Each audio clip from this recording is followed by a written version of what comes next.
यूं अगर खुदा मुझसे कहे तुम कुछ मांगो, तो मैं चंद्रशेखर सा साहस मांगू, मैं भगत सा बलिदान मांगू और बटुकेश्वर दत्त सा त्याग मांगू। नमस्ते, welcome to my YouTube channel. So friends, आप सबको मेरी शायरी से पता चल गया होगा कि आज का मेरा टॉपिक है राजगुरु सुखदेव और भगत सिंह से संबंधित। तो इससे पहले टॉपिक में हम कर चुके थे किस प्रकार से British superintendent officer, assistant superintendent officer की हत्या कर दी जाती है भगत सिंह के द्वारा और राजगुरु के द्वारा। और इसके बाद पूरी ब्रिटिश गवर्नमेंट नए नए तरह के कानून लेके आती है, जिसके द्वारा जो भारत में क्रांतिकारियों द्वारा एक माहौल बना था देश को आज़ाद कराने के लिए, उस माहौल को शांत करा जाए, ठीक है, या कहें तो क्रांतिकारियों का दमन करने के लिए। तो इसी सिलसिले में British government public safety bill और ट्रेड यूनियन बिल लेके आती है।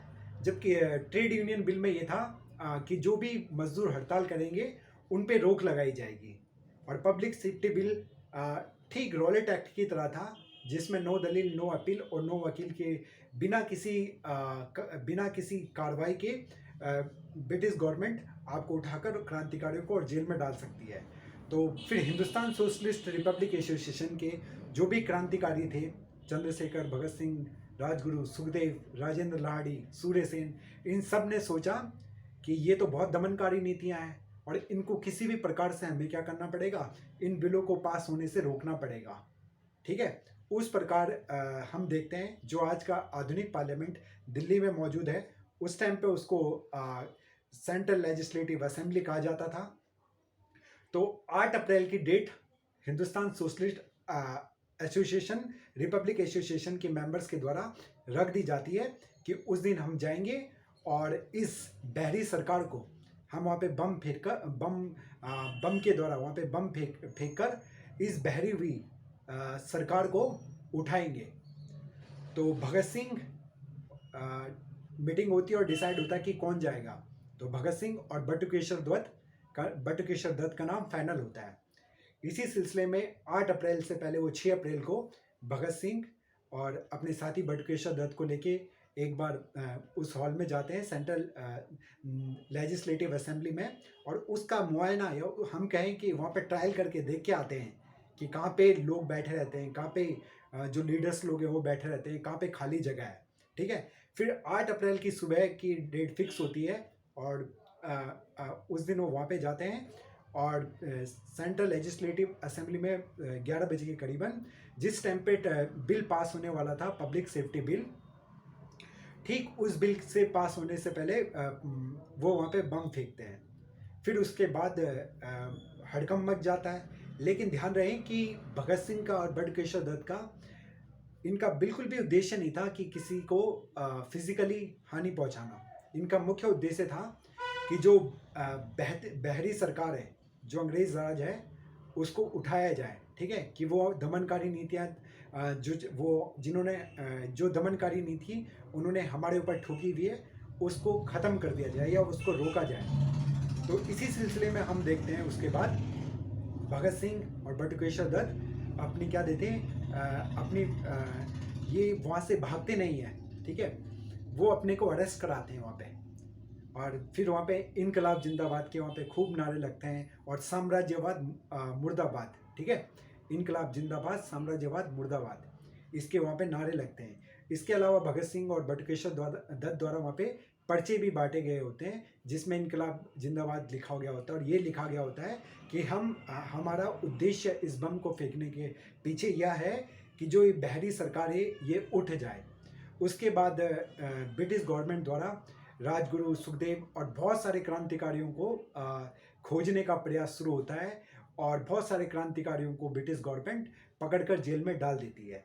इसके बाद चंद्रशेखर आज़ाद, जो कि जो हिंदुस्तान सोशलिस्ट रिपब्लिक एसोसिएशन के चीफ थे या कहें हेड थे, वो पूरी ताकत लगा देते हैं किनको जेल से छुड़ाने के लिए, भगत सिंह, राजगुरु, सुखदेव और अन्य क्रांतिकारियों को। इसी सिलसिले में हम देखते हैं कि ये आपके 8 अक्टूबर 1929 को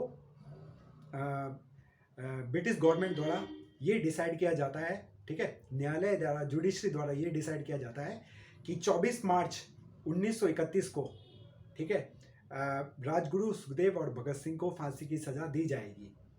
और ये उनके ऊपर कौन सा केस चलाया गया था? लाहौर कॉन्स्पिरेसी वाला केस चलाया गया था, जिसमें उन्होंने सैंडर्स की हत्या करी थी, ठीक है। तो एक दो साल के करीबन भगत सिंह ने अपने जेल में गुजारे। बटुकेश्वर दत्त एक ऐसे क्रांतिकारी थे जिन्होंने अपना आजीवन, जब तक हमारा देश आज़ाद नहीं हो गया, वो सेलुलर जेल या अंडमान निकोबार में काला पानी की जेल में तब तक वो रहे, ठीक है।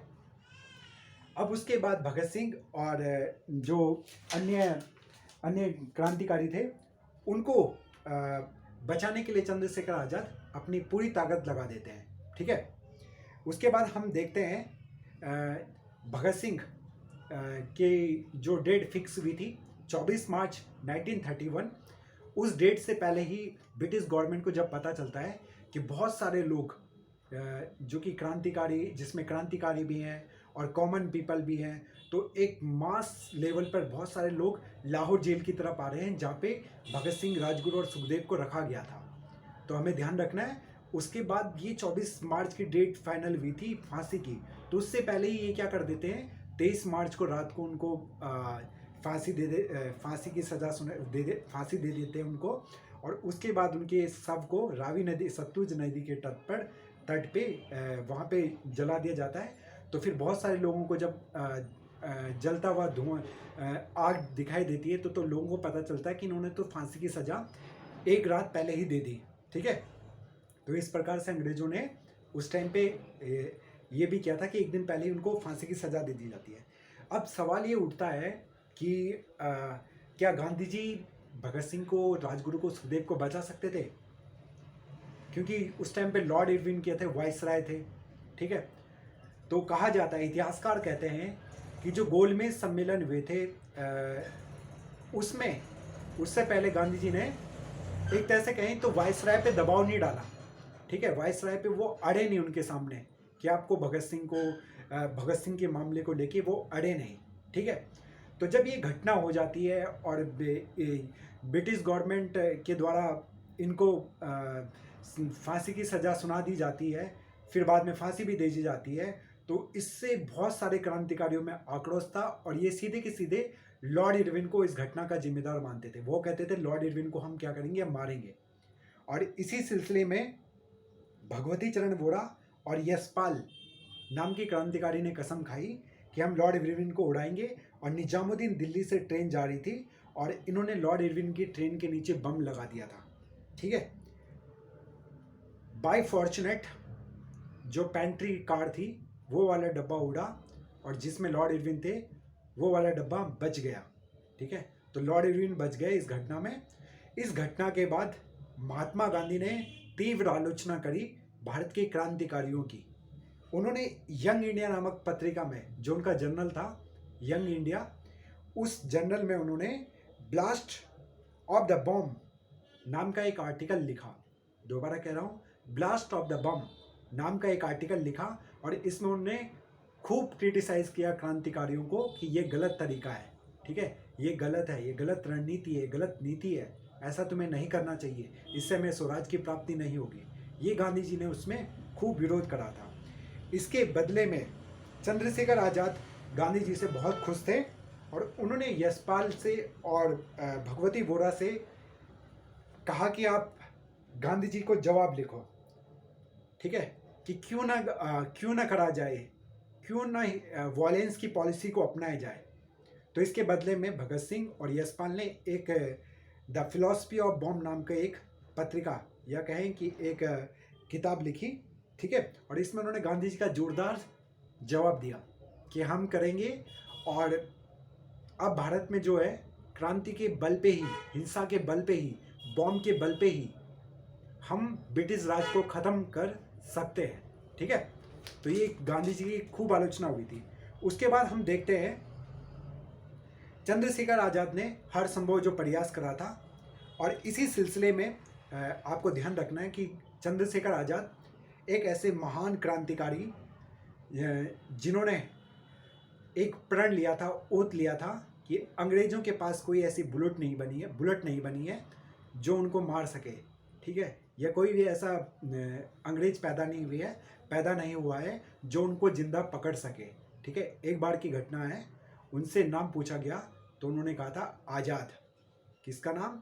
अपना नाम उन्होंने क्या बताया था? आज़ाद नाम बताया था, ठीक है। और बहुत सारे अंग्रेज कहें तो ब्रिटिश बहुत बड़े बड़े ऑफिसर उनसे डरते थे। तो इसी सिलसिले में उनको बचाने के सिलसिले में भगत सिंह को उन्होंने कांग्रेस के बड़े लीडर से, जिसमें जवाहरलाल नेहरू, जिसमें गांधी जी और अन्य बड़े लीडर थे, उनसे मुलाकात के सिलसिले में इलाहाबाद के आनंद भवन में वो गए, ठीक है। इलाहाबाद का आनंद भवन आप सबको पता है, बहुत फेमस है। तो बड़े लीडर जो वहाँ पे थे उन्होंने चंद्रशेखर आज़ाद को कहा कि हम बाद में मिलेंगे और आप जाइए और पार्क में बैठिए। और कहा जाता है कि गुप्त सूचनाओं के आधार पर, या कहें कि गुप्त सूचना ब्रिटिश गवर्नमेंट की खुफिया जो एजेंसी थी, उनको पता चल गया कि वो यहाँ अल्फ्रेड पार्क में, जो कि इलाहाबाद में ही है, आनंद भवन के पास में ही है, वो वहाँ गांधी जी से मिलने आए हुए हैं और वहाँ पे बाद में बड़े लीडर उनसे मिलेंगे, चंद्रशेखर आज़ाद से। तो वो वहाँ पे 27 फरवरी को अल्फ्रेड पार्क में जाते हैं, ठीक है। जब उनको गांधी जी से रिस्पॉन्स अच्छा नहीं मिलता है या बड़े लीडर से, तो वहाँ पे जाते हैं। और फिर ब्रिटिश गवर्नमेंट वहाँ पे, ब्रिटिश गवर्नमेंट के बड़े बड़े ऑफिसर, बहुत सारे सिपाही उनको पकड़ने के लिए आते हैं। और फिर वहाँ पे फायरिंग चलती है, खूब फायरिंग चलती है। 27 फरवरी की बात है। और इस फायरिंग में लास्ट बुलेट जब उनके पास बचती है तो वो उस बुलेट से अपने सर पे लगाते हैं और अपने प्राणों की आहुति देते हैं। कहते हैं कि मुझे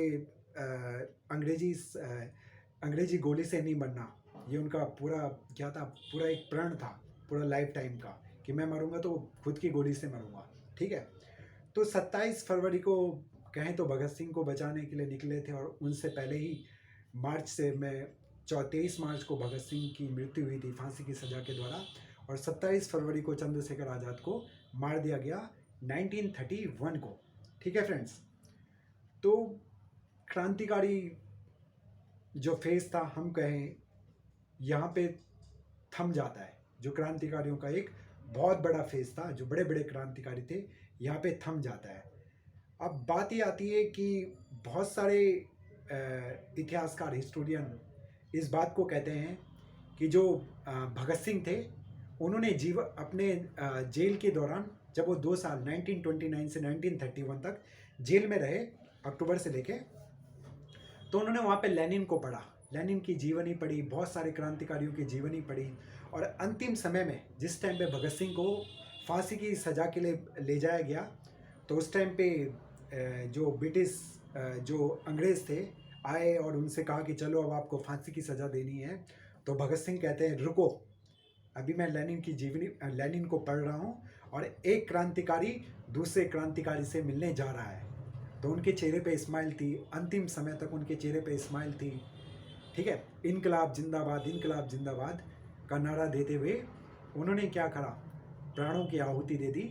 और एक छोटी सी आयु में 21, 22, 23 साल के 1906 में उनका जन्म हुआ था और 1931 में उनकी मृत्यु। तो छोटी सी आयु में उनकी मृत्यु हो जाती है।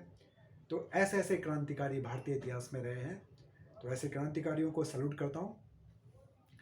और नेक्स्ट वीडियो में हम आगे चलेंगे, इस सीरीज़ को आगे बढ़ाएंगे। टिल देन बाय बाय, जय हिंद।